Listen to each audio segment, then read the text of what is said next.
What's up, guys? Miticus here, the coach of the Boston Beedrills, bringing you my Week 5 team builder for my match against the Carolina Clefables, coached by Coach Panther, the other commissioner of the American Pokemon Association. Tonight's battle is going to be really tough. He's got a great team. He's a great battler. Me and him are actually friends in real life, and we battle all the time, so we kind of know each other and each other's battle styles. So I know, just like he's expecting me to switch it up today and not bring the typical move sets, I expect him to do the same thing. But at the same time, for my prep, I've prepped to take on a very, basically the sixth best Pokemon that he has that I'm the most threatened by. So I expect it to actually be much different than this. And not to say I didn't prep for different things, but I prepped the hardest for the biggest threats and the biggest threatening move pools. So without further ado, let's kind of just hop into it. Uh, and before I go any further, actually, I've stopped my team builders for the most part. I decided to do one for this match because it's a huge match for me.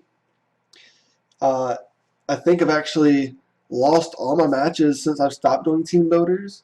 So, call me superstitious or whatever, but I figure, hey, I do this team builder. Maybe I'll figure out what's going on with my team. One thing that's happened here lately is I've kind of messed up my move sets by not paying enough attention. I think this might help me pay more attention to my move sets as I'm going over them. So it's definitely going to be a pro for me. And I also just wanted to make sure, uh, well, I don't really know what I was going to say there. I had an idea, but I lost it. I'm feeling a little sick today, so I'm sorry if my voice sounds like a dying frog. Just got to bear through it. I'll try to bear through it as well. But yeah, let's hop into this team builder real quick, and I'll show you what I think he's bringing and why, and then what I'm bringing and why. So we'll go over his team first. I think he's bringing Suicune. I think Suicune is a defensive beast that can put a lot of pressure on my Diggersby. It can, I can sit there and rest, sleep talk, whatever. That Crocoon move set, it's very viable in different types of move sets, and I think it actually can learn grass. Grass not. I don't know. I think he learns a grass move, so I need to make sure that I'm aware of that for Rotom. I'll have to actually after the video go and see about that. Actually, while we're here, I guess while we're on Showdown, let's just go look and see what he learns. Let's see. Go back to this. We'll just look at it real quick here. I'm almost positive he has some kind of grass coverage besides hidden power grass. But let's just check it out. Grass. No, he just has hidden power grass, which, is threatening enough, but I'm not as worried. I really thought he had grass now for some reason. So we'll actually just go back to my team here, and we'll go to my first Pokemon on my list. Anyway, so then he has Porygon. I know he's going to bring Porygon because Thunder Wave on Porygon is going to it's going to make my life kind of miserable. The good thing is to counteract that, I do have my Diggersby to come in and take Thunder Waves. I do have my Rotom to go in and take a Thunder Wave. So I still think he's going to bring Porygon with Thunder Wave. I really do. But I am, at least with those two Pokemon, I'm going to make him think twice about hitting Thunder Wave. So then we have Entei. Pretty positive he's going to bring Entei. I don't know if he's going to bring a Scarfed Entei, if he's going to bring a Choice Banded Entei. I definitely need to scout that out before I throw Diggersby out there. Diggersby's going to one-hit KO him with Earthquake, and it's going to come really close with the return. But, if that Entei's packing Choice Scarf, then a Flare Blitz is going to knock me out. And I believe a Sacred Fire is going to knock me out as well. Either one of those. So, gotta watch out for that matchup. Absol Absol is going to make life a little difficult too, especially with how I play. I like to throw a lot of statuses around. I predict that he's probably going to lead with Absol, go ahead and get the Mega Evolution off, and he's going to make me hesitate on clicking those Will-O-Wisps and those Thunder Waves. He might think I have confused Rain on Sableye. I don't, but, you know, it's going to make me hesitate on clicking those moves because it's going to get bounced right back on me. So I definitely got to be careful with that. I mean, I think it'd be an easy lead, in my opinion, especially going against me. So definitely look for that to happen. Then we have Wheezing. Wheezing, I think he brings Wheezing for Togekiss. Togekiss isn't going to want to take too many of those Sludge Bombs. And then he also can layer some spikes up, and I don't have anything to remove any kind of hazard. So if he gets Stealth Rocks up, if he gets those Toxic Spikes up, and I'm starting to get damaged by both of those, I'm going to have a rough time. I really thought about running Defog on Togekiss. I just didn't have the move space to run it. It may be something I still consider after the team builder, but I don't believe so. I think this is kind of the final set that I'm going to run. Then we have Lando. So powerful, so quick. I think it'd be a mistake for him not to bring Lando. So who knows? I think this is the 6 that he'll bring. There's also a chance that he can bring Slurpuff and try to belly drum on me and go for a sweep. There's a chance he could bring Shaman. Don't really see Shaman being a viable option, really, not with Beedrill. And not Beedrill, I'm sorry. I'm thinking of my last season. Mega Scizor. Doesn't make a lot of sense with Mega Scizor. Doesn't really make a lot of sense with Togekiss. He doesn't know I'm bringing Dragalge, but doesn't make a lot of sense with Dragalge either.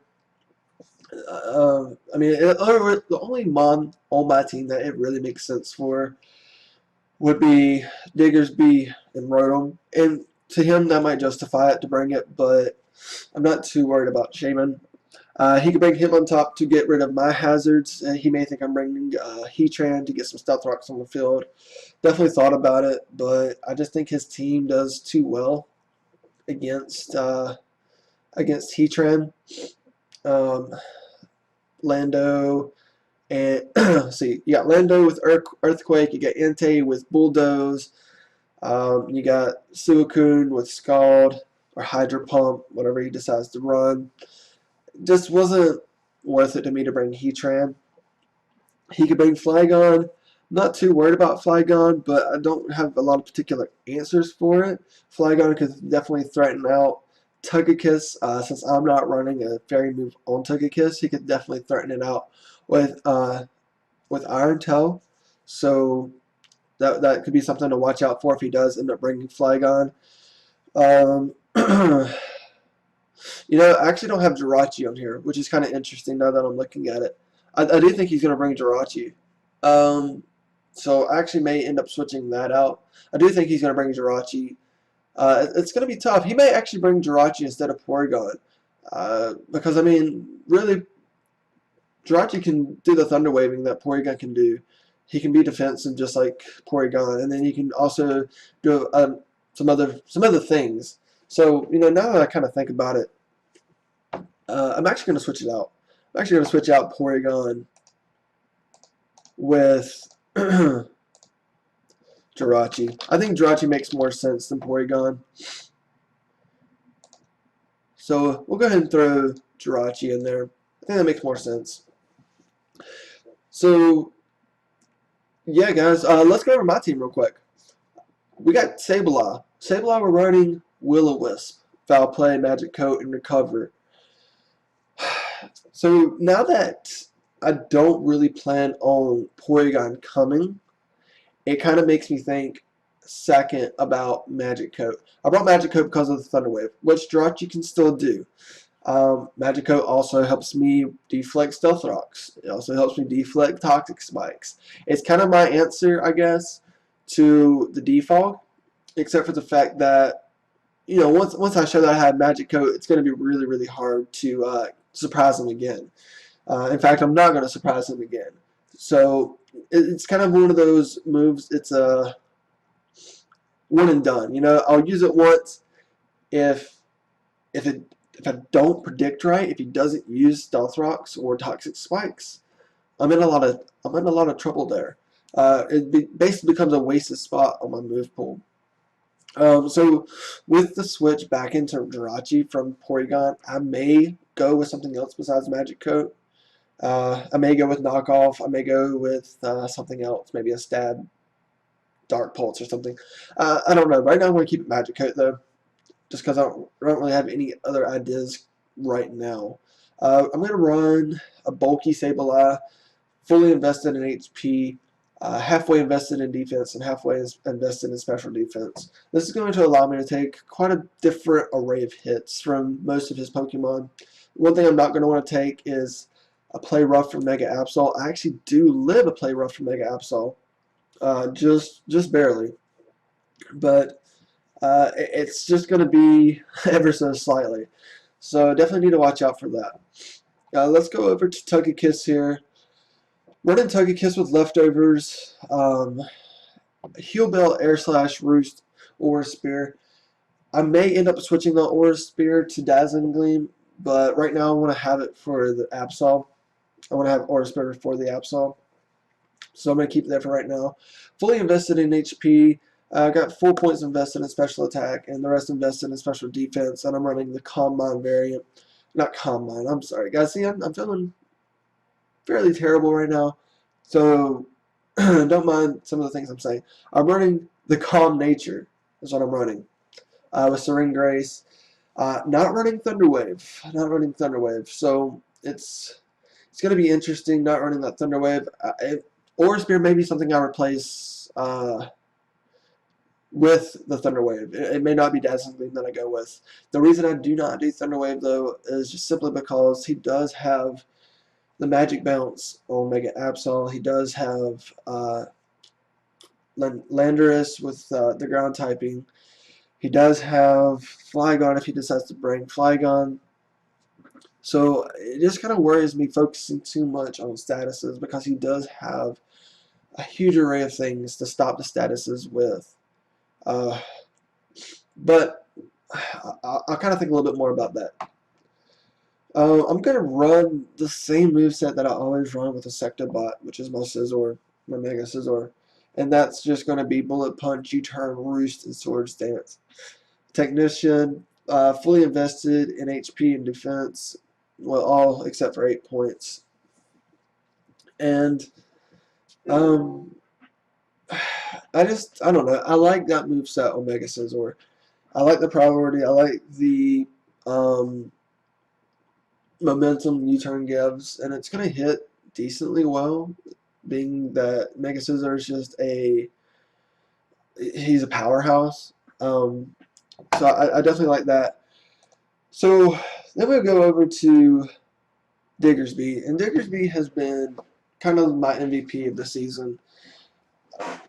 He has came in and he's given me every opportunity to win. I think I've just not done enough work with my other Pokemon to pull the wins off. I mean, he's leading the league right now. I think he's tied with Mega Altaria for kills on the season, which is huge. But I kind of thought different ways on my approach for Diggersby this week. I was actually going to run Choice Band and have that really, really powerful quick attack. That way, if I did get in a tough position in game, I could maybe sweep with the quick attack. If I had to U-turn, or not U-turn, well, U-turn or return, I could do that as well. But I just really felt that his team's very quick, and it was just really, really important for me to have that choice scarf. And I'm still going to do quite a bit of damage with the returns. I'm not going to do hardly anything with U-turn or the quick attacks, except for Mega Absol, which is good enough in itself. I mean, I think I do 50% or right at it against Absol. So I'm running Adamant just to make sure I can get the most out of it. Sorry guys, I'm feeling pretty lousy right now. Let's go over to Dragaji. Dragaji has not made it to too many matches. The match he did make it in, he just got, I think it was Earthquake or Earth Power, something like that, KO'd. This week's going to be different. I really feel Dragaji is going to put in a lot of work. Draco Meteor, adaptability specs, nobody on his team wants to take that. Nobody on his team wants to take that. It's going to pretty much force him to send somebody home, back to the bench. Nobody's going to want to take that. It's going to hurt. So I'm fully invested in HP, and I'm a little bit invested in special defense. This does pretty much allow me to take anything except for a ground move or a dragon move, or a fairy move. So as long as I don't get hit with one of those, I can pretty much live anything and then drop a Draco. Now, what's unfortunate is Dragaji is probably going to be a one-hit wonder this match. I'm probably going to only be able to kill one thing with it, simply because Draco is going to take me, what, -1 or -2, whatever it is. What is Draco? -2. Brings me down -2. So I'm going to have to switch them out. And at that point, with the speed of Dragaji, I'm probably not going to live another hit, most likely. And being twice specs, I'm going to be locked into Draco, so I'll definitely have to play it safe. Definitely have to play it safe. I'm hoping that I'll force him into a switch, and then I'll be able to Draco and get out scot-free. Free Dracos are the best Dracos. Then we have Whirlpool. I'm running a Assault Vest variant this week with Volt Switch, Will-O-Wisp, Hydro Pump, and Discharge. I'm actually not running that. And I just forgot to change it. I'm not running Will-O-Wisp on Rotom. I'm going to run something else. Let's go ahead and figure that out right here, right now. Actually, I don't have a clue what I'm going to run on them. For right now, I'm going to say I'm going to run Shadow Ball. Just for right now. May not stay that way. But for right now, I'm going to run Shadow Ball. And I'm going to run him with the same variation pretty much as Spookly, the Sableye. And that's 248 in HP, 128 in defense, 128 in special defense. The only thing that differs here is I got 4 points invested in special attack, and I'm running a Modest instead of I think I ran a Calm on Sableye. So guys, that is my team. That's the team I predict him to bring. Again, besides the ones that you see on the screen, he does have the opportunity to bring in Porygon 2, Hitmontop, Flygon, or Slurpuff. Those are the ones that you do not see on the team. The ones that I elected not to bring this week are Lucario, Heatran, Tauros, and Wobbuffet. Those are the 4 that I did not bring this week. Just did not feel like they gave me the best chance of a win, and I really, really need a win this week. We are 3-5, so we're still third in our division somehow. We're kind of just lucking up, and the other 2 members who are lower on the standings than the Beedrills, they are doing just as horrible as we are. We started the season strong, but after our 3rd match, we just can't seem to figure things out. But guys, I hope you enjoyed this team builder. Be sure to leave a like on the video. That would be greatly appreciated. And leave some comments and tell me what I can improve on. Tell me what you like about the video. Tell me what you think about my team. Tell me what you think about my movesets. I would love to hear your opinions. So, like I said, the support is absolutely 100% appreciated. Whether it be constructive criticism or just a compliment. So thanks, guys. I'll see y'all in the match later on. Wish me luck. Peace.